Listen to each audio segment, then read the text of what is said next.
नमस्कार दोस्तों। आज हम इस वीडियो में बात करने वाले हैं इलेक्ट्रोस्टैटिक्स। जिस 12th क्लास की जो हमारी फर्स्ट यूनिट है उससे संबंधित आरपीएससी फर्स्ट ग्रेड में किस प्रकार के क्वेश्चन आते हैं, प्रीवियस ईयर में कैसे क्वेश्चन आए हैं, उनके हल के बारे में हम चर्चा करने वाले हैं। तो इसके बहाने हमारा इम्पोर्टेंट हो जाता है ये क्लास। 12th के बच्चे कोई भी रिवीजन करना चाहते हैं, उसके लिए फर्स्ट यूनिट का रिवीजन करना चाहते हैं उनके लिए हो जाता है। और नीट के लिए एसईएफ लैब असिस्टेंट, कॉलेज लेक्चरर और सीएसआईआर नेट फिजिकल साइंस तक के इसके जो सूत्र है वो इम्पोर्टेंट बन जाते हैं। तो सर्वप्रथम हम बात करते हैं कि किस प्रकार के क्वेश्चन आए हुए हैं आरपीएससी फर्स्ट ग्रेड में।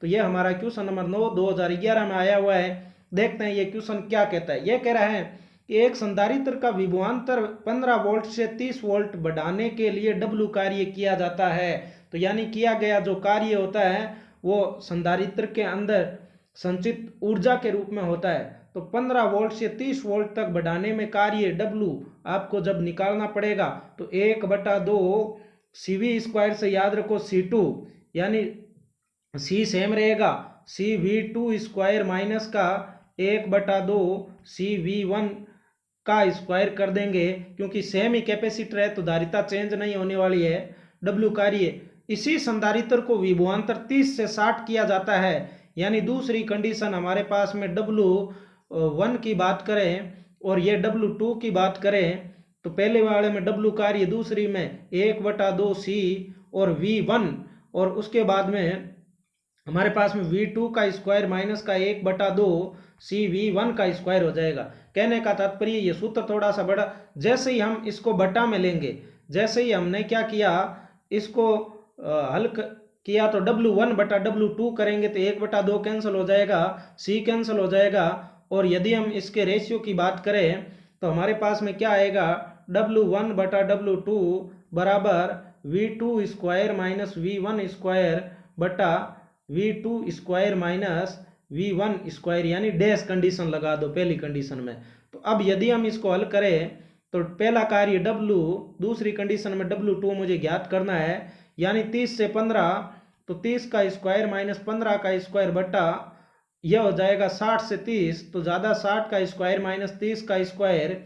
इसको यदि हम हल करें तो हमारे पास में इजी सा आंसर आने वाला है, A² माइनस B² से हल कर दो तो W/W2 इसको हल करेंगे तो यह हो जाएगा 30 माइनस 15 15 और जुड़ के हो जाएगा 45, और बटा में यदि हम 60 माइनस 30 करें तो यह 30 और 60 30 हो जाएंगे 90। यदि हम काटना चाहे 15 दूनी 30, 45 का दूना 90, तो बटा में आ रहा है 4, यानी W/W2 बराबर 1/4, तिरछा गुणा कर दिया, W2 बराबर हमारे पास में आ गया 4W। इजी सा कंसेप्ट था तो इसका उत्तर हो जाएगा 4W। कंसेप्ट यह था कि जो कार्य होगा वो हमारे पास में संचित ऊर्जा में परिवर्तन के तुल्य होगा 1/2 CV², तो ज़्यादा में से कम निकाल देंगे तो वो हमारा कार्य हो जाएगा, दोनों का अनुपात ले लेंगे तो ये क्वेश्चन हमारा 20 सेकंड के अंदर हो जाएगा। उसके बाद में अगले क्वेश्चन की हम बात करें तो अगला हमारा क्वेश्चन आ रहा है 2011 में आया हुआ है। ये क्या कह रहा है कि गोलीय संधारित्र की त्रिज्याएं, उसके बाद में यदि हम बात करें R1 जो अंदर वाली है 0.5 मीटर और R2 उसको 0.6 मीटर दे रखा है। गोले के खाली स्थान को 6 पैरावैद्युतांक वाले माध्यम से पूर्ण रूप से भर दिया जाता है। एप्सिलॉन R बराबर 6 दे रखा है। संधारित्र की धारिता तो डायरेक्ट फॉर्मूला बेस्ड क्वेश्चन है। संधारित्र की धारिता होगी मीडियम के अंदर एप्सिलॉन R और 4πε0, यानी C का जो सूत्र होगा 4πε0 मीडियम का, और R1 R2 बटा ज़्यादा माइनस कम कर देना, यानी R2 माइनस का R1, ये आपको ध्यान में रखना है। तो यहाँ पर मैं 4π को 4π रखता हूँ, एप्सिलॉन की जो वैल्यू है मैं ऐसे याद रखता हूँ, ये हमारे पास में 36π गुणा 10⁹ के रूप में मैं याद रखता हूँ। यानी 36π एक ही बात है, वो आप 8.85 वाला याद रखते हैं।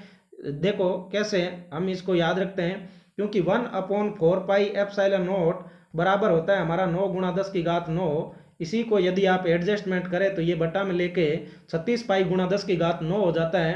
तो यहाँ पर C का जो सूत्र होगा वो हमारे पास में क्या हो जाएगा 4πε0 एप्सिलॉन R R1 R2 बटा R2 माइनस R1। देखो वैल्यू पुट करनी है आपको, ये हो जाएगा हमारे पास में 4 पाई एप्सिलॉन नॉट की वैल्यू मैंने ऐसे रख दी 1 अपॉन, ये हो जाएगा 36 पाई गुणा 10 की घात 9 हो जाएगा। और एप्सिलॉन आर की जो वैल्यू दे रखी है वो हमारे पास में यहाँ पर 6 दे रखी है। R1 R2 किया 0.5 को 0.6 से मल्टीप्लाई किया तो हमारे पास में ये हो गया 0.30। R2 में से R1 घटाया तो ये 0.1 हो गया। अब देखो कितना इजी हो जाता है, 4 पाई का ये 9 से कैंसिल हो जाता है, पाई से पाई कैंसिल 9, और उसके बाद में इनको आप काट दीजिए, हमारे पास में 3 से काट दो तो ये हो जाएगा 2 और ये हो जाएगा 3, और एक पॉइंट से तो ऊपर आएगा हमारे पास में ये हमारे पास में 3 आ जाएगा और 3 से 3 कैंसिल हो जाएगा तो 2 इंटू 10 की पावर माइनस 19 फेरेड आ जाएगा। बहुत ही इजी क्वेश्चन था, 2 इंटू 10 की पावर माइनस 19 फेरेड। करना कुछ क्या है, सी मीडियम में गोलीय संधारित्र की धारिता जो अब की बार 2020 में आरबीएसई का पेपर हुआ था उसमें सूत्र पूछा था कि व्युत्पन्न करना, तो वही आपको लगाना है क्या, 4 pi epsilon naught epsilon r medium में, और क्या R1 R2 बटा R2 माइनस R1। 8.85 से करोगे तो ये क्वेश्चन होगा नहीं, थोड़ी तकलीफ आएगी।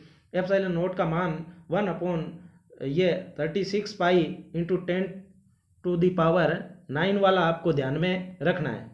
आगे वाले क्वेश्चन की हम बात करें तो क्वेश्चन हमारा ये है 2011 में आया हुआ क्वेश्चन क्या कह रहा है कि एक प्रोटॉन के आवेश के तुल्य धनात्मक आवेश 1 एंगस्ट्रॉम व्यास के एक छल्ले पर समान रूप से फैला हुआ है, छल्ले के केंद्र पर विभव का मान क्या होगा। देखो छल्ला होता है एक तरह से गोलीय कोश की तरह काम करेगा, के क्यू बटा आर हो जाएगा, के का मान 9 गुणा 10 की घात 9, और हमारी बात करें हम क्यू की वैल्यू की बात करें तो क्यू हमारे पास में कितना है, एक प्रोटॉन का आवेश है जो 1.6 into 10 to the power minus 19, और अपोन में हमारे पास में क्या हो जाता है के क्यू बटा आर, आर है 1 एंगस्ट्रॉम, यानी हम ऐसे कह सकते हैं 1/2 गुणा 10 की घात माइनस 10 मीटर, ये त्रिज्या की वैल्यू है। तो यहाँ पर व्यास दे रखा है 1 एंगस्ट्रॉम, तो त्रिज्या हो जाएगी आधी। कैलकुलेशन करेंगे तो देखिए कैलकुलेशन हम करें तो हमारे पास में ये माइनस का 10 है वो बटा में है, तो इनको आप हल कर लीजिए तो कैंसिल कर दो, ऊपर जाएगा तो ये 19 और 19 कैंसिल हो जाएगा। और फिर यदि हम बात करें तो ये हमारे पास में 2 ऊपर जाके मल्टीप्लाई हो जाएगा तो ये हमारे पास में हो जाएगा 1.6 है ना, तो 2 से मल्टीप्लाई कर दो तो ये हो जाएगा 3.2, और 9 से मल्टीप्लाई कर दो तो ये हो जाएगा 9 दूनी 18, 9 तिरी 27, 1 28, 1.28.8 आंसर आ जाएगा इसका। तो एक इजी सा आपको क्या लगाना है के क्यू बटा, तो याद रखना कोई भी आपका जो छल्ला होता है रिंग होती है उसके जो सेंटर पर पोटेंशियल होता है वो क्या होता है के क्यू बटा आर होता है। आगे हम बात करें तो इसका जो आंसर है वो हो जाएगा आपका 28.8। आगे यदि हम चले तो क्वेश्चन आया हुआ है 2011 में, देखो कितने क्वेश्चन आ गए हैं। सबसे टफ एग्जाम को मैंने पहले हल किया है, निर्वात में रखे 2 आवेशों के मध्य विद्युतीय बल लग रहा है, यानी विद्युत बल या कुलाम बल लग रहा है, दोनों आवेशों के मध्य तांबे की पट्टी रख दी जाए तब विद्युतीय बल क्या होगा।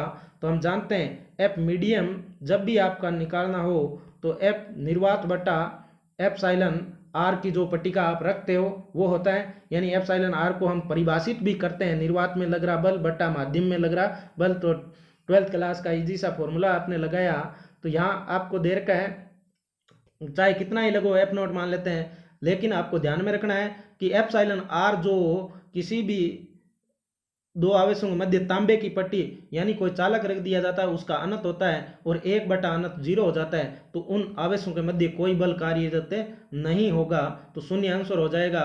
तो आगे हम बात करें तो हमारा 2011 में भी ये सेम क्वेश्चन आ गया।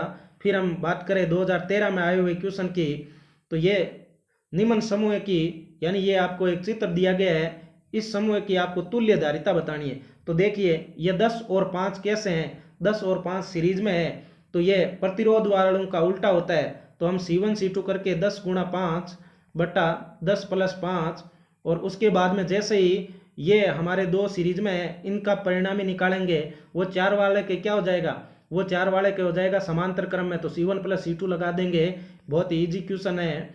तो हमने क्या किया, 10 × 5 = 50, 10 × 5 = 15 प्लस ये हमारे पास में आ जाएगा 4 माइक्रोफेरेड में है, तो चेंज चाहे मत करो, उत्तर ही माइक्रोफेरेड में आ रहा है। तो ये 50 + 15 = 60 और बटा में कितना हो जाएगा 15। तो ये हमारे पास में हो जाएगा कितना 75/15। अब इसको आप ऐसा करो, कैसे हल कर लो। 5 से काटना चाहते हो तो पहले 5 से आप काट दो, कितनी बार 25 बट्टा, ये हमारे पास में 25/3 हो जाएगा। और लगभग ये इसको हल करेंगे, देखिए देखो कैलकुलेशन में अभी हमने मिस्टेक कर दी थी। ये ऊपर आ रहा है 50/15 प्लस का 4, अच्छा 50 + 15 = 60 और बट्टा में 15, मैंने वो 15 जोड़ दिया था यहाँ, ये 110/15 हो जाएगा। 110/15 इसको हल कर लो आप, 5 से काट लो तो 22/3 हो जाता है। तो यहाँ से 7 × 3 = 7.3 माइक्रोफेरेड आ जाता है। ठीक है, तो ये एक इजी क्वेश्चन था, 12th क्लास का स्टूडेंट भी इसे कर सकता है। आगे यदि हम बात करें, क्वेश्चन क्या आया है, क्वेश्चन आया हुआ है 2013 में कि समांतर प्लेट संधारित्र जिसकी प्लेटों के मध्य हवा है, यानी एक समांतर प्लेट संधारित्र है जिसकी प्लेटों के मध्य हवा है की धारिता 8 पिकोफेरेड है, यानी जो C0 दे रखी है वो आपको 8 पिकोफेरेड दे रखी है। ठीक है, आगे यदि संधारित्र की प्लेटों के मध्य की दूरी को आधा कर दे, d आधा कर दे, और उसके मध्य के स्थान को परावैद्युतांक 6 के परावैद्युत से भरा जाए तो नई धारिता क्या हो जाएगी। देखो सी मीडियम का फॉर्मूला आपको डायरेक्ट याद होना चाहिए। सी मीडियम = होता है ε0 εr, और डी मान लो ε0 ए बटा में आ जाएगा, तो हमारे पास में ये हो जाएगा A/D के रूप में आपको ध्यान में रखना चाहिए।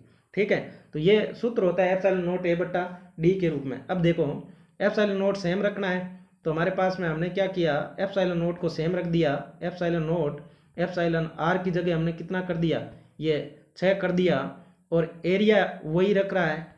और उसके बाद में यदि हम बात करें तो ये परावैद्युतांक माध्यम को बढ़ा दिया जाता है और डिस्टेंस को क्या कर रहा है, आधा कर रहा है, तो D/2, तो ये ऊपर चला जाएगा आपके पास में। तो इसको आप हल कीजिए। ये कह रहा है प्लेटों मध्य हवा भरी है, प्लेटों मध्य की दूरी को आधा कर दिया, ठीक है, एरिया इसने चेंज किया नहीं, और 6 का रख दिया, तो ये 6 दूनी 12, यानी निर्वात का ये कितना गुना हो जाता है, 12 गुना हो जाता है। सी मीडियम = 12 गुना C0 हो जाता है, तो 12 गुना, तो यहाँ से आप हल कीजिए, इसको 8 से मल्टीप्लाई कर लीजिए, तो यहाँ पर ये सीधा सीधा आंसर आ गया आपके पास में 96 पिकोफेरेड। ठीक है, तो बहुत ही इजी क्वेश्चन था। सी मीडियम वाला लगा दो क्या, ε0 εr, और आपके पास में A/D वाला सूत्र लगा दो। ये सूत्र जैसे ही आप लगाओगे तो निर्वात का लगभग 12 गुना आएगा, और ये इसको मल्टीप्लाई कर देना। ठीक है, तो 96 पिकोफेरेड आ जाएगा। एक बार में कल, ठीक है, तो इसमें 96 पिकोफेरेड ही आने वाला है, यानी ये 12 गुना C0 हो जाएगा। C0 आपको दे रखा है कितना, ये 8 पिकोफेरेड दे रखा है। ठीक है, आगे यदि हम बात करें तो 2013 में आया हुआ ये क्वेश्चन क्या कह रहा है, ये कह रहा है कि दिए गए द्विध्रुव के कारण अक्षीय रेखा पर x दूरी पर स्थित बिंदु पर विद्युत क्षेत्र का परिमाण E है, तो इसी द्विध्रुव के कारण निरीक्षीय बिंदु पर x दूरी पर स्थित बिंदु पर विद्युत क्षेत्र का परिमाण, यानी दिशा वगैरह तो दी नहीं है, आप जानते हो कि E अक्षीय बराबर क्या होता है, E अक्षीय बराबर होता है 2kp/r³, 2kp/r³, और E निरीक्षीय पर होता है आपके पास में क्या, kp/r³। यानी इससे यह पता चलता है कि हमारे पास में जो E अक्षीय होती है, E अक्षीय वो दुगुनी होती है किसकी, E निरीक्षीय की। ये रिलेशन होता है, कई बार पूछ लिया जाता है कि E निरीक्षीय, यदि E अक्षीय और E निरीक्षीय में यदि हम भाग लगाए तो वो सूत्र से सीधा सीधा पता चलता है कि अक्षीय होती है वो ज़्यादा होती है, और इनका अनुपात, तो इनमें ये क्या रिलेशन पूछ रहा है, आपको दे रखा है कितना, यदि अक्षीय दे रखी है अक्षीय स्थिति में दे रखी ई, तो निरक्षीय में उसकी आधी हो जाएगी, ई बटा 2 हो जाएगा। ठीक है। अब यदि हम अगले क्वेश्चन की बात करें तो ये 13वीं आया हुआ क्वेश्चन है, 13 का सबसे इजी पेपर। आवेशों के गोलीय वितरण वाले एक गोले के अंदर किसी बिंदु पर विद्युत क्षेत्र के परिमाण निम्न, यानी आवेशों के गोलीय वितरण वाला, इसका मतलब ये सरफेस नहीं बोल रहा है, यानी अचालक गोले के कारण पूछ रहा है, और जिसके कारण ई आपको पता है क्या होता है, के क्यू और आर बट्टा capital R cube. Capital R त्रिज्या होती है, आर बिंदु की दूरी होती है, क्यू कांस्टेंट, तो समानुपाती आर होता है। सीधा सीधा आपको पता है। जैसे ही आप इसका ग्राफ बनाते हो ई और अचालक गोले के कारण ई और आर में, तो पहले ग्राफ ऐसे जाता है, उसके बाद में जो ग्राफ होता है वो इस प्रकार से आर के बाद में घटता जाता है, तो समानुपाती होगा आर। तो इजी क्वेश्चन था ये। अगला हम 2013 में आया हुआ क्वेश्चन की बात करें तो ये क्वेश्चन क्या कहता है, क्वेश्चन कह रहा है कि एक बंद सतह के अंदर की ओर, यानी पहले इन साइड दे रखा है 8 और बाहर की ओर विद्युत फ्लक्स आउटसाइड दे रखा है 4 × 10 की पावर, और मात्रक में SI मात्रक में ही दे रखे हैं दोनों। तो फाई टोटल यदि निकालना है कोई भी बंद पृष्ठ है, तो आपको ध्यान में रखना चाहिए हमेशा ही मतलब पहले आउटसाइड लेना चाहिए, यानी बाहर कितना निकल रहा है, आउट माइनस इन होना चाहिए। तो जो बाहर है वो फ्लक्स है वो कितना निकल रहा है, पहले अंदर वाला दे रखा है, क्रम से दे रखा है, तो अंदर की ओर तो है 8 × 10⁻⁻, ये आपके पास में 3 दे रखा है। उसके बाद में यदि हम बात करें इन साइड वाला कितना है, इन साइड वाला है, ये आउटसाइड वाला 4, आउट में से इन निकालना है, कहने का मतलब है आउट वाला 4 है और इन वाला कितना है 8 है, तो ये हमारे पास 4 में से 8 निकालना है, तो -4 बचने वाला है, यानी जो रिजल्ट वाला है वो माइनस का कितना हमारे पास में बचेगा, 4 × 10⁻³ 3। अब यदि हम गाउस का नियम यहीं लगा दे तो फाई बराबर क्या होता है, Q/ε0, तो माइनस का 4 × 10⁻³ 3। तो हमें नेट आवेश पूछा है तो टोटल आवेश हो जाएगा ε0 गुणा हो जाएगा। बस बहुत ही इजी क्वेश्चन था ये, हमारा हो जाएगा ε0 गुणा, और सी का मतलब यहाँ कूलाम है। ठीक है, आगे हम बढ़ते हैं, देखते हैं कौन सा क्वेश्चन आया हुआ है। 2015 में एक क्वेश्चन आया हुआ है 29वां। ये क्या कह रहा है कि 1 माइक्रोफेड मान के 3 संधारित्र समांतर क्रम में जोड़े गए हैं। ठीक है, सीधा सीधा में तो देखो समांतर, 3 समांतर में जोड़े, समांतर वाला C1 + C2 + C3 हो जाएगा, 1 + 1 + 1, यानी समांतर वाले हो गए 3। 2 माइक्रोफेड का मान एक दूसरा संधारित्र इस संयोजन के सरणी क्रम में जोड़ा गया है, यानी 3 तो समांतर हो गए, टोटल उसका हो गया 3, और 3 वाले के एक समांतर में कौन सा जोड़ा गया है, 2 माइक्रोफेड का, उत्तर माइक्रोफेड में 3 और 2 सीरीज में है, तो 3 × 2 + 3 + 2 लगा देंगे, C1 C2 बटा C1 + C2, तो ये हो जाएगा 6/5 हो जाएगा, तो 6/5 दूसरा ऑप्शन है माइक्रोफेड में, वो हमारा सही हो जाएगा। आगे हम बढ़ते हैं, क्वेश्चन आया हुआ है 2015 में। ये क्या कह रहा है, ये कह रहा है 2 विलगित धात्विक गोलों की धारिताएं क्रम से 5 और 3 है, धारिताएं दे रखी है, यानी 2 C1 दे रखी है 5 और C2 दे रखी है 3, क्रम से V1 500 और V2 300 तक आवेशित किया गया है, फिर चालक तार से जोड़ दिया जाता है उभयनिष्ठ विभव का सूत्र। तो आपको पता है ऊर्जा आने वाले में आप पढ़ोगे, तो ये C1 V1 + C2 V2 बटा क्या होता है, C1 + C2 होता है। तो बाकी माइक्रोफेड के अंदर दे रखा है, ऊपर वाला वैसे कैंसिल हो जाएगा, इसको आप फेरेड में चेंज कर लेना। तो यदि हम बात करें फेरेड में चेंज करें तो सूत्र लगाओ C1 V1, यानी पहले का 5 × 10⁻⁻6 तो माइक्रो की आ गई, और -6 मैं सीधा ही हल कर रहा हूँ, और 500 ये हो जाएगी, तो मैं इसको 25 × 10⁻⁻ क्या लिख सकता हूँ, 25 × 10⁻⁴ लिख सकता हूँ। अगले की बात करूँ तो वैसे ही मैं लिख सकता हूँ 9 × 10⁻⁻4 लिख सकता हूँ, यानी C1 V1 C2 V2 लगाएंगे तो हमारे पास में यह तो हो जाएगा 25 × 10⁻⁴, ये हो जाएगा, इनको मल्टीप्लाई करेंगे तो ये हो जाएगा 9 × 10⁻⁴, और बट्टा में इन दोनों को जोड़ दो आप, ये 5 और 3 हो जाएगा 8 × 10⁻⁻6 हो जाएगा। अब इसको हल करना है, तो ये हमारे पास में कितना हो जाएगा, ये हो जाएगा, इसी के ऊपर हल कर देते हैं, तो 25 और ये जुड़ के 25 और 9 हमारे पास में 34 गुणा 10 की घात -4 और बट्टा में 8 है ही, और उसके बाद में इसको हल करेंगे हमें 10 की घात ये 6 है वो ऊपर चली जाएगी तो प्लस का 6 हो जाएगा। तो इसको आप हल करेंगे तो कितना आ जाएगा, ये हो जाएगा 100। तो 3400 बट्टा ये हमारे पास में कितना आ रहा है, 8 आ रहा है। तो इसको हल करेंगे, 8 चौक 32, 2 8 दूनी 16, तो ये 425 वोल्ट आ जाएगा। ठीक है, यानी करना क्या है, उभयनिष्ठ विभव का सूत्र C1 V1 plus C2 V2 बट्टा C1 प्लस C2 लगाना है। सूत्र याद है तो ये क्वेश्चन बहुत ही इजी है। इसका आंसर होगा कितना, 425 वोल्ट हो जाएगा। चलो आगे हम चलते हैं। ये क्वेश्चन 2015 में ही आया हुआ है। ये कह रहा है कि एक आवेश कैपिटल Q को Q और Q माइनस Q, यानी एक Q आवेश है उसको Q और Q माइनस Q में दो हिस्सों में विभक्त करें तो कुछ निश्चित दूरी पर रखते हैं, तो प्रतिकर्षण बल हमेशा तब होगा जब Q1 इंटू Q, यानी Q1 है Q2 का जो मान है वो सर्वाधिक होता है। तो ये हमेशा आपको जैसे बल निकालोगे dF बटा dx, दूरी में परिवर्तन 0 करोगे तो हल करने पर हमेशा ध्यान रखना, कोई भी आवेश को यदि आप किसी निश्चित दूरी पर रखते हैं कूलाम के नियम से, यदि उसको आधा आधा तोड़ के रखे तो सबसे ज्यादा बल कार्य करता है। तो ये आपके पास में Q बराबर Q बटा 2 सही हो जाएगा। वैसे करोगे आप F समानुपाती, दूरी तो सेम है, Q1 Q2 से करोगे। पहला मान लो आपने Q बटा 4 लिया तो दूसरा आपको 3Q बटा 4 लेना पड़ेगा। हल करेंगे कितना ज़्यादा आ रहा है, तो सबसे ज़्यादा जो वैल्यू आएगी वो आपके पास में ऐसे देखोगे Q स्क्वायर बटा 4 के रूप में आएगी, यहाँ फिर 9Q स्क्वायर बटा इस प्रकार से आएगी। तो यहाँ आपको ध्यान में रखना है, काफ़ी लंबा हो जाता है कि ज़्यादा से ज़्यादा बल यदि किसी आवेश को आधा आधा करके यदि हम निश्चित दूरी पर रखें तो सबसे ज़्यादा कूलाम बल है वो प्रतिकर्षण बल लगने वाला है। तो Q बराबर Q बटा 2 डायरेक्ट आपको ध्यान में रखना है।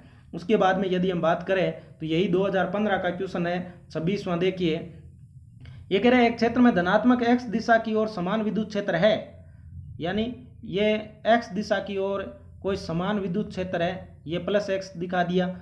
ये कह रहे हैं a मूल बिंदु है, ये a मूल बिंदु है, b x पर 1 सेमी पर है, b यहाँ पर है, और c y x पर है 1 सेमी पर है, तो यानी c यहाँ पर है।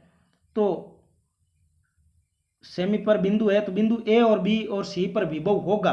तो आपको पता है VB है जो विद्युत क्षेत्र की दिशा में ज़्यादा दूर होता है ना, यानी नज़दीक होता है, बढ़ने पर विभव का मान जैसे B का कम होगा और A का ज़्यादा होगा, तो चित्र से हमें सीधा ही मिल गया VA का मान है वो VB से ज़्यादा है। ऑप्शन नंबर क्या हो जाएगा, 2 हो जाएगा।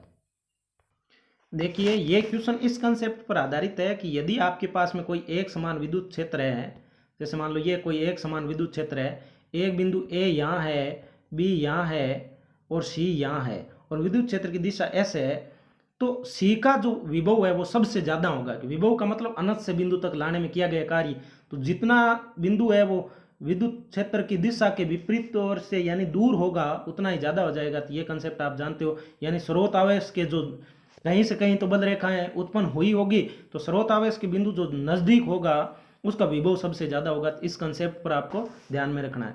अगले क्वेश्चन की हम बात करें तो ये हमारे पास में क्वेश्चन नंबर 2015 में आया हुआ है 25वां, बहुत ही अच्छा क्वेश्चन है।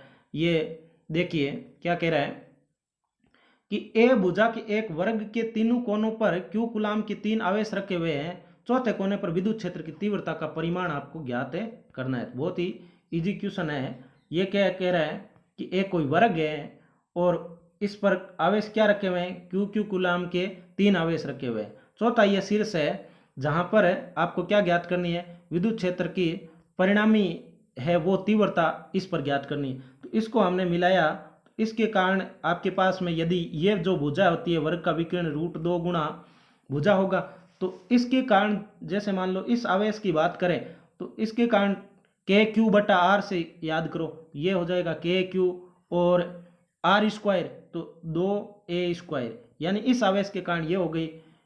इस आवेश के कारण KQ बटा R स्क्वायर से याद रखो, तो KQ बटा R स्क्वायर की बात करें तो यहाँ भुजा A है A स्क्वायर, इसके कारण कितनी हो जाएगी KQ बटा A स्क्वायर हो जाएगी। मैं इसको शॉर्ट में करूं तो यदि हम बात करें तो एक पॉइंट की बात करें तो इधर यदि ई है, इधर क्या है, ई है, और इधर ई है, तो दोनों 90 पर काम कर रही है। तो इसका जो परिणामी है वो क्या हो जाएगा, वो आपके पास में √2e हो जाएगा। परिणामी 45 से घटक करेंगे तो वो √2e हो जाएगा। लेकिन इसमें योगदान कौन कर जाएगा, इसमें योगदान कर देगा आपका जो तीसरा आवेश है वो यहाँ पर वाला, जिसकी जो आएगी KQ/2a², ये योगदान कर जाएगा। अब देखिए, यानी रिजल्ट इस पर जो रिजल्टेंट होगा, वैसे तो हम क्लास में बहुत डिटेल से करते हैं, रिजल्ट होगा वो क्या हो जाएगा, √2e, तो ये हो जाएगा दोनों का, यानी इस Q का और इस Q का हो जाएगा। बाकी एक जो विकिरण वाला है उसका भी कितना हो जाएगा, उसका जो विकिरण वाले का होगा हमारे पास में कितना, वो हो जाएगा KQ/a² हो जाएगा। अब बस सरल सी है, इसको KQ/a² करो तो √2 KQ/a² और प्लस का KQ/a² करेंगे तो KQ² है वो आपके पास में कॉमन ले लीजिए, बटा में 2 है, तो KQ/a², जैसे ही इन दोनों में से आप कॉमन लेते हो तो आपके पास में KQ/a² कॉमन लेते हैं तो एक तो बचता है हमारे पास में √2 और प्लस का क्या बचता है, आधा। अब ऐसा करो, आप 2 से अंदर गुणा कर दो, तो ये हमारे पास में 1/2 है वो कॉमन ले लो, तो 1/2 यदि हम कॉमन लेते हैं KQ/2a², तो ये बन जाता है 2√2 प्लस का 1। अब इसको K को जैसे ही हम करेंगे Q/8 ε0a² के रूप में बनेगा। तो पहले हम बात करें तो ये तो सभी के अंदर है Q/8 और 2√2 + 1 वाला होना चाहिए, तो ऑप्शन नंबर 3 हो जाएगा।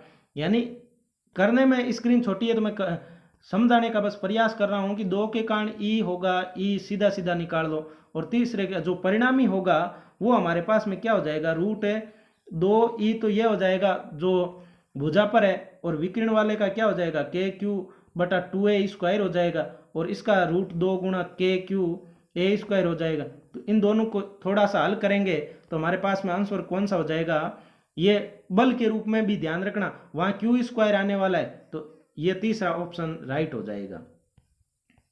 चलते हैं हम 2000 ये जो 20 के अंदर एग्जाम हुआ था उसमें कैसे क्वेश्चन आए हैं। स्थिर विद्युत अवस्था में चालक के लिए गलत कथन देखो, चालक के बारे में, चालक के अंदर विद्युत क्षेत्र शून्य होता है, सही है। विद्युत विभव चालक के संपूर्ण आयतन में नियत रहता है, ये बात भी सही है। चालक की सतह पर विद्युत क्षेत्र सतह के लंबवत होता है, ये भी सही है। संपूर्ण आवेश चालक के अंदर होता है, नहीं, वो सतह पर आ जाता है, तो चौथी बात है वो गलत है, इसलिए ऑप्शन हमारा चौथा हो जाएगा। क्वेश्चन नंबर 11 देखिए, क्वेश्चन नंबर 11 क्या कह रहा है, जो 2020 वाले एग्जाम के अंदर आया है, ये कह रहा है कि चित्र में दिखाए अनुसार एक समांतर प्लेट संधारित्र में भिन्न पैरावैद्युतों की 2 परतें हैं, K1 का, एक है K2 का। तो बैटरी से जोड़ने पर पैरावैद्युत परतों के मध्य विभवांतर का अनुपात क्या हो जाएगा। देखो, विभवांतर बराबर क्या होता है, हमारे पास में C बराबर हम ध्यान रखते हैं क्या होता है, Q/V होता है, यानी व्युत्क्रमानुपाती के रूप में होगा। तो यदि हम विभवांतरों के अनुपात की बात करें तो V1/V2 हमेशा ही ये C2/C1 के रूप में होगा। अब जैसे ही पैरावैद्युतांक भर देते हैं, तो पहले हम बात करें C2 की, तो ε0 तो होगा ही होगा, और εr की जगह K2 कर देता हूँ, एरिया बदला नहीं है, ए सेम है, और बटा D है वो कितना है, D हमारे पास में K2 की संधारित्र की चौड़ाई दे रखी है B, और बटा में यदि हम बात करें दूसरे के लिए ε0 और उसके लिए K1, और एरिया बदला नहीं, और उसकी चौड़ाई है वो कितनी दे रखी है आपके पास में, ये दे रखी है A दे रखी है। अब इसको आपको हल करना है, तो हल करेंगे तो इसको उल्टा करके लिख दे, तो हल करेंगे तो हमारे पास में हमें अनुपात निकालना है, तो ε0 से ε0 कैंसिल हो जाएगा, एरिया से एरिया कैंसिल हो जाएगा, ये हमारे पास में बचेगा K2/K1, और A है वो ऊपर चला जाएगा, B नीचे ही रहने वाला है, तो ये S प्रकार से आएगा K2A/K1B, तो सीधा सीधा कर लो, बस सूत्र याद होना चाहिए। पैरावैद्युतांक माध्यम में वही मैंने पहले बता दिया, εr/d, तो एरिया दोनों का वैसे भी सेम है दोनों के लिए, तो ये हो जाएगा हमारे पास में तीसरा आंसर राइट हो जाएगा। फिर यदि हम आगे बात करें तो ये क्या कह रहा है कि एक समांतर प्लेट संधारित्र की प्लेटों के मध्य स्थान में एक समान विद्युत क्षेत्र E है। यदि प्लेटों के मध्य दूरी D और प्रत्येक प्लेट का क्षेत्रफल A है तो संधारित्र में संग्रहित, हम जानते हैं कि इकाई आयतन में यानी U बटा V बराबर 1/2 एप्सिलॉन नॉट E स्क्वायर सूत्र हमने दाब वाला वो व्युत्पन्न किया था इकाई आयतन में। अब यदि हम V से मल्टीप्लाई कर दे, V का मतलब होता है A इंटू डी, यानी वो हो जाएगी टोटल ऊर्जा। 1/2 CV स्क्वायर से भी कर सकते हो, वैसे ही उत्तर वहां से आने वाला है, और A इंटू डी से करोगे तो भी उत्तर यही आने वाला है 1/2 epsilon not E square into A D. 1/2 CV square से करोगे तो C बराबर एप्सिलॉन नॉट A बटा डी के रूप में आपके पास में ये एप्सिलॉन नॉट A बटा डी, और उसके बाद में CV स्क्वायर, और V बराबर आप क्या कर सकते हो E इंटू डी कर सकते हो, E स्क्वायर इंटू V बराबर E इंटू डी, तो E स्क्वायर डी स्क्वायर, एक डी कैंसिल हो जाता है और वही आ जाता है जैसा हमने लिखा है। तो ये कैसे ही कर सकते हो, तो डायरेक्ट फॉर्मूला बेस्ड क्वेश्चन था। अब यदि हम बात करें, ये भी 8 जनवरी 2020 को आया हुआ क्वेश्चन है। क्वेश्चन देखो, बड़ा क्वेश्चन नहीं है, ये एकदम छोटा सा क्वेश्चन है। नीचे दिए गए चित्र आवेशित कणों की 4 व्यवस्थाएं दर्शाता है। सभी आवेश मूल बिंदु से समान दूरी पर है। सबसे धनात्मक को पहले लेते हुए मूल बिंदु पर कुल विद्युत विभव V1 V2 V3 V4 की स्थितियों को मतलब सही अरेंज करना है। तो देखो यहाँ टोटल जोड़ेंगे तो V बराबर KQ बटा R से लगाएंगे।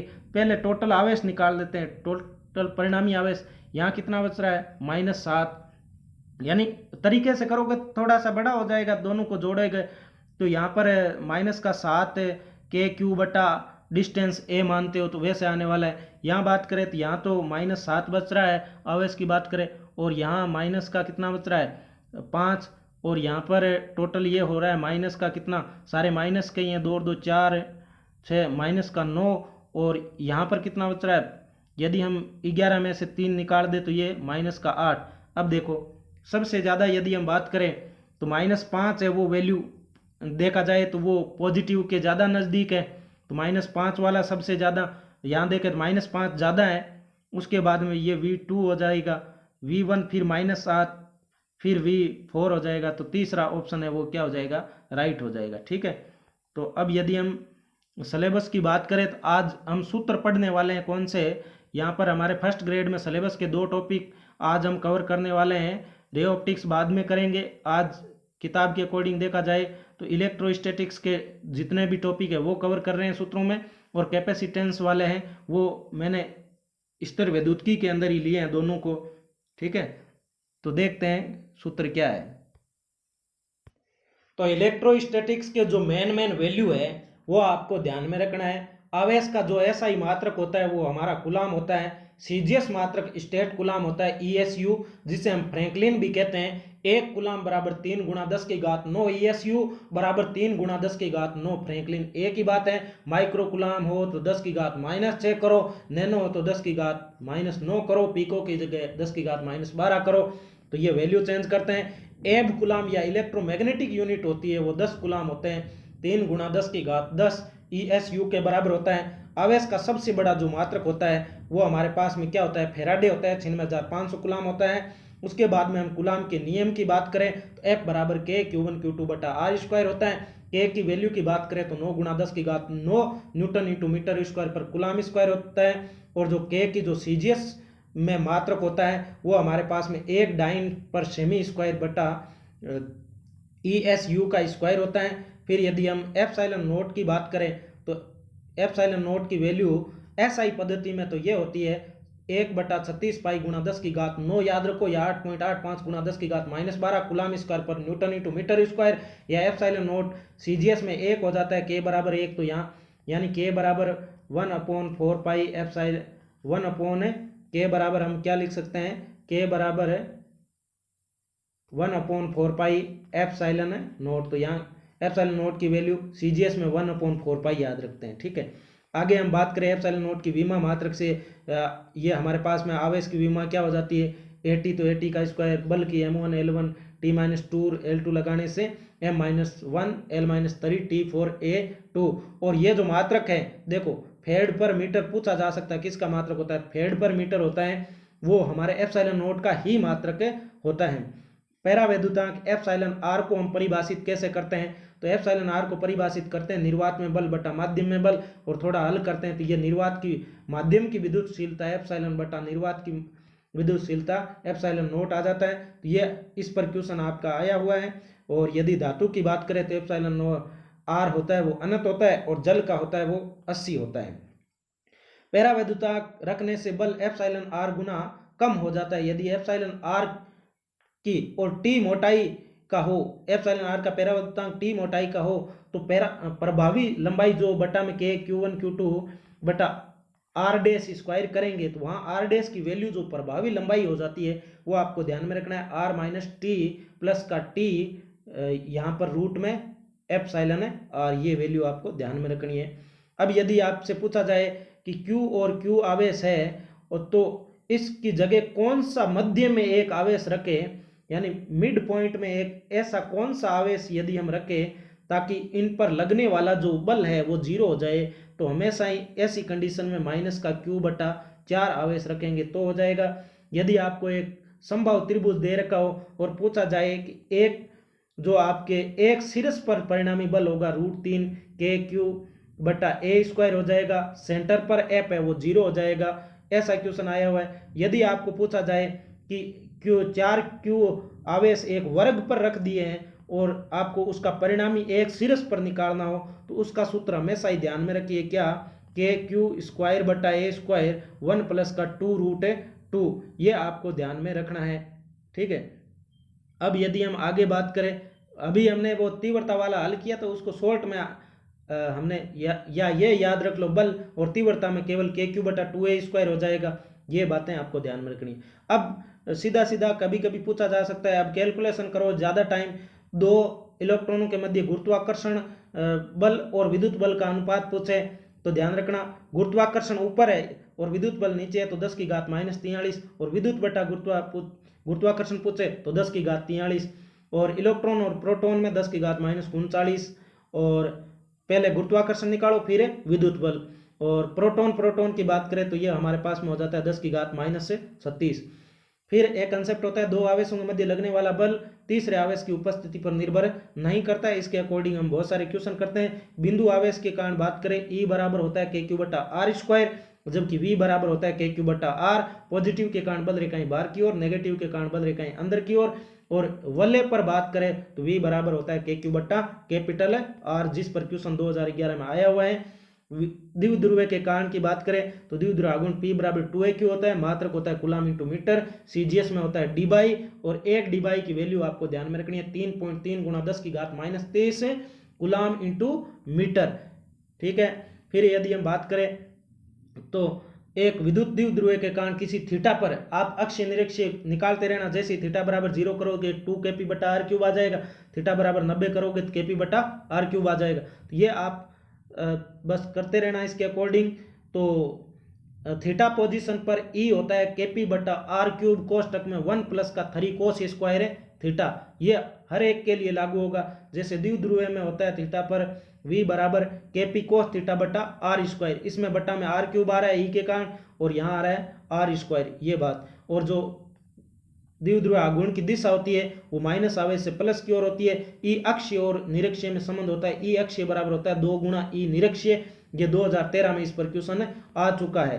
पैरावैद्युत माध्यम की बात करें तो पैरावैद्युत माध्यम होता है जैसे O2 H2 होते हैं वो तो अध्रुवीय होते हैं, HCl NH4Cl ऐसे होते हैं वो ध्रुवीय होते हैं। गाउस के नियम की हम बात करें तो फाई बराबर Q बटा एप्सिलॉन नॉट, सूत्र याद रखना है, फाई बराबर EDS, दोनों की कंपैरिजन करके अनंत लंबाई के तार के कारण 2k लैम्डा बटा R, अचालक परत के कारण सिग्मा बटा 2 एप्सिलॉन नॉट, और चालक परत के कारण हमारा हो जाता है सिग्मा बटा एप्सिलॉन नॉट। चालक गोला हो या गोलीय कोष हो तो आपको ध्यान में रखना है, बाहर हो तो KQ बटा R स्क्वायर, अंदर होता है वो 0 E का मान, और सरफेस पर KQ बटा कैपिटल R स्क्वायर। साथ में V के सूत्र याद रखना है, V आउट होता है KQ बटा स्मॉल r, V इन होता है KQ बटा R होता है कैपिटल R, और सरफेस पर होता है KQ बटा कैपिटल R। ये बात आपको ध्यान में रखनी है। अचालक गोले की बात करें तो हमारे पास में Q निकालने का 4/3 पाई R³ इंटू रो, तो KQ बटा R³ इन होता है, और इसी को यदि Q को चेंज कर देते हैं तो रो बटा F3 एप्सिलॉन नॉट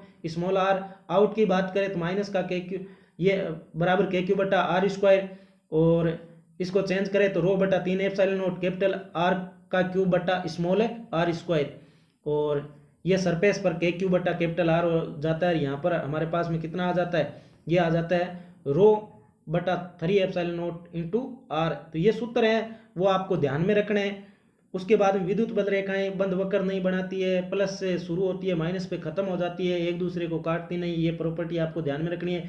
द्विध्रुव पर बल और बल आघूर्ण की बात करें तो कुल बल होता है द्विध्रुव पर 0 लगता है, और विद्युत क्षेत्र में एक समान विद्युत क्षेत्र में स्थानांतरित गति इसलिए करता नहीं। टो बराबर पी क्रॉस ई सदिश के रूप में क्वेश्चन पूछा जा सकता है, पी ई साइन थीटा, और थीटा बराबर 90 हो तो टो ज्यादा लगेगा पी ई, और थीटा बराबर 0 हो तो टो क्या हो जाता है, 0 हो जाता है। विद्युत स्थितिज ऊर्जा दो आवेशों की होती है, वो U बराबर के Q1 Q2 बटा R ध्यान में रखना है। सम विभव पृष्ठ क्या होता है, किन्हीं दो बिंदु के मध्य विभवांतर क्या होता है, वहां पर शून्य होता है, ई पृष्ठ के लंबवत होता है, कार्य एक बिंदु से दूसरे बिंदु तक ले जाने में किया गया कार्य 0 होता है। कुछ महत्वपूर्ण सूत्र की बात करें तो यहाँ से आपको पूछा जा सकता है वलय को यदि Q आवेश दिया जाता है तो x एक्स पर स्थित किसी बिंदु पर आपको ध्यान में रखना के क्यू एक्स बटा कोष्टक में r square plus x square की घात 3/2। ये सूत्र भी एक्स एक्स सेंटर पर पूछा जा चुका है, तो एक्स एक्स पर किसी बिंदु पर आगे कोई क्वेश्चन पूछा जा सकता है। आवेशित चालक की सतह पर दाब की बात करें तो यह हो जाता है P बराबर सिग्मा स्क्वायर बटा 2 एप्सिलॉन नॉट या 1/2 एप्सिलॉन नॉट ई स्क्वायर, और ऊर्जा घनत्व 1/2 एप्सिलॉन नॉट ई स्क्वायर। अब की बार ऊर्जा का पूछा था, आपने आयतन से गुणा करके वो AD कर दिया था, तो यहाँ से क्वेश्चन आ सकता है। ऐसे सूत्र हमेशा ध्यान में रखिए। आवेशित बुलबुले का जब भी आप संतुलन कर रहे हो तो 4T बटा आर बराबर सिग्मा स्क्वायर बटा 2 एप्सिलॉन नॉट याद रखो, जहाँ P पृष्ठ तनाव है, R बुलबुले की त्रिज्या है, तो ऐसे सूत्र। और विद्युत विभव की बात करें तो V बराबर W बटा Q के रूप में आप याद रखो। ऐसे बहुत सारे क्वेश्चन आ रहे हैं। यहाँ क्या लिखा हुआ है ये आपको ध्यान में दे कि यदि एक कोई Q1 आवेश है और Q2 आवेश है, पूछा जाता है किस बिंदु पर E है वो 0 होगा, कहाँ पर है वो आपके पास में F0 होगा। तो ऐसे क्वेश्चन में दोनों हम F1 F2 बराबर करते हैं, तो हमारे पास में ये जो डिस्टेंस x जब निकालते हैं तो ऐसे शॉर्ट में याद रखो कि आपको क्या करना है, रूट में आपको Q2 रखना है, यानी रूट करना है किसका, Q2 का, और आगे वाले आवेश को Q2, और टोटल डिस्टेंस आपको याद रखनी है R, और बट्टा में क्या कर देना है root Q1 plus root Q2 कर दे। इसी सूत्र का मॉडिफाई रूप बन जाता है। यदि हम ये दूरी D निकाले तो टोटल डिस्टेंस रूट आगे वाले का कर दो Q1 का, और इनटू में कर दो आप R, और बटा में कर दो root Q1 plus root Q2। अब देखो इसको थोड़ा सा सरल करके x बराबर आपको प्लस वाला याद रखना है, x बराबर याद रखना है, x ज्ञात करोगे तो 1 प्लस का रूट Q2 बटा Q1 हो जाएगा, ठीक है। उसके बाद में D बराबर, ये जब सूत्र याद रखेंगे D निकालेंगे इधर वाली दूरी तो R बटा रूट है, यहाँ Q1 बटा Q2 है, ध्यान रख लेना भाई, थोड़ा सा जल्दबाजी मिस्टेक कर दी, Q1 बटा Q2। तो जब आप D निकाल रहे हो तो ये हमारा Q1 है और ये Q2 है, ये दूरी इधर से x है इधर से D है, तो इस प्रकार जहाँ पर विद्युत बल होगा वो 0 होगा। अब यदि हम बात करें माइनस वाले हैं तो माइनस वाले में कोई फर्क नहीं होगा, यहाँ थोड़ा गलत लिख दिया है, तो x बराबर है R बटा 1 प्लस का वही रूट Q2 बटा Q1, और D निकाल रहे हो तो Q1 बटा Q2। तो आप एक डेरिवेशन जैसे करते हो दोनों का बल, तो इसको हल करेंगे तो ऐसे सूत्र आते हैं जो आपको हमेशा शॉर्ट में याद रखने चाहिए।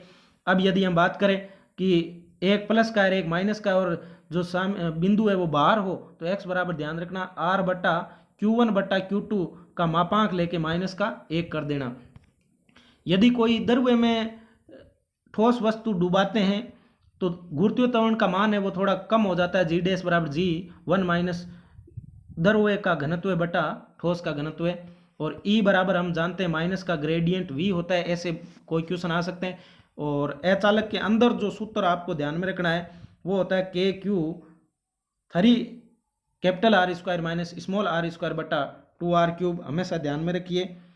तो आगे हम पोटेंशियल एनर्जी की बात करें, ये विद्युत द्विध्रुव की स्थितिज ऊर्जा की बात करें, माइनस का P डॉट E होता है, थीटा बराबर 0 पर स्थायी संतुलन होता है, और थीटा बराबर आपके पास में 90 हो तो U 0 हो जाता है, और थीटा बराबर 180 हो तो यू सबसे ज़्यादा होता है। यदि डब्ल्यू की बात करें द्विध्रुव को घुमाने में, तो P E cos theta 1 minus cos theta 2 आपको सूत्र ध्यान में रखना चाहिए। उसके बाद में यदि हम बात करें कंसेप्ट ऑफ डाई इलेक्ट्रिक, पैरावैद्युत माध्यम सदैव क्या होते हैं, उदासीन होते हैं। और रैखिक समदेशिक पैरावैद्युत पदार्थ किसे कहते हैं, जिनमें प्रेरित द्विध्रुव आघूर्ण होता है वो समानुपाती विद्युत क्षेत्र की तीव्रता के होता है। तो ध्रुवण सदिश P बराबर द्विध्रुव आघूर्ण बटा आयतन, ये सूत्र बाद याद रखने चाहिए। P बराबर काई ई इंटू ई, जहाँ काई ई क्या होती है, विद्युत प्रवृत्ति, जिसे हम विमा, इसका कोई मात्रक नहीं है। वायु का पैरावैद्युत सामर्थ्य कितना होता है, ये ध्यान में रखिए, 3 × 10⁶ वोल्ट पर मीटर होता है। 1 वोल्ट बराबर हमारे पास में क्या होता है, 1/300 स्टेट वोल्ट होता है। ये चेंज 1 स्टेट वोल्ट बराबर 3 × 10⁻10 एव वोल्ट। ये वैल्यू आपको ध्यान में रखिए। प्रेरित आवेश आपको निकालना हो तो सिग्मा P बराबर सिग्मा कोष्टक में 1 माइनस का 1/ε/r, सिग्मा P समानुपाती E के होता है। तो सिग्मा P बराबर काई ई इंटू ई। तो ऐसे बहुत सारे रिलेशन हम व्युत्पन्न करते हैं। तो हमारे पास में इस प्रकार से हमें से ध्यान में ये सूत्र आपको ध्यान में रखने हैं। अब यदि हम धारिता वाले सूत्रों की बात करें, थोड़ा मौसम खराब हो चुका है तो मैं सूत्र है वो इंपॉर्टेंट सूत्र बता देता हूँ। तो यहाँ पर यदि हम बात करें C बराबर क्या हो जाता है, Q/V, और फेरेड बराबर इसको आप चेंज कर लेना। तो ये मेन सूत्र है वो हमेशा आपको ध्यान में रखने चाहिए। पृथ्वी की जो धारिता होती है वो 711 माइक्रोफेरेड होती है। इससे पता चलता है कि फेरेड धारिता का बहुत बड़ा मात्रक होता है। मीडियम में निकालना हो तो ये सूत्र ध्यान में रखिए। और यदि आपको ε/r, तो ये जो सूत्र है ना वो थोड़े आप देख लो, C समानुपाती R से त्रिज्या जितनी ज़्यादा और वो सारे सूत्र सेम ही है। ε/r बराबर C मीडियम बटा C नोट कर दो, या विभवांतर वालों में ये निर्वात बटा, इस प्रकार से रिलेशन होता है। और समांतर प्लेट संधारित्र की धारिता जब पैरावैद्युत माध्यम पूरा भरा हो तो ε0 ε/r A/d याद रखो।